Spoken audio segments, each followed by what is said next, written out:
Good morning! I'm Camille, and this is how I started my day today as a homemaker in Minnesota.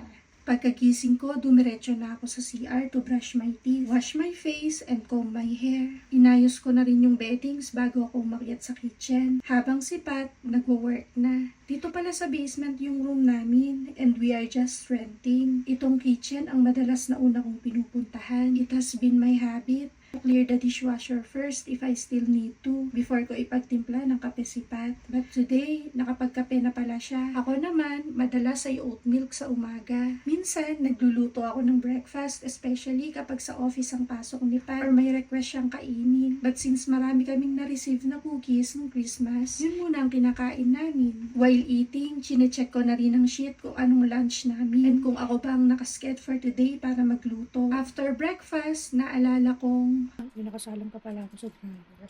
kaya dumiretso na ako sa laundry room. Kayo, natitiklop nyo ba agad yung mga nilabhan nyo? Ako kasi, minsan oo, lalo kapag nasa office si Pat. Minsan naman hindi rin kapag may iba akong gagawin or may lakad kami. Share ko lang, ito yung habit na nadala ko dito sa MN. Yung after matuyo sa dryer, binabaliktad ko na and fino-fold into half para kapag di ko pa tiklopin lahat, hindi masyadong gusot kahit iwan ko sa basket for days. Ayan, okay na. Pinasok ko na rin muna sa room para mamaya tiklopin ko na. Yun lang muna for today's video. Again, this is Camille, your Filipina homemaker in Minnesota. Bye!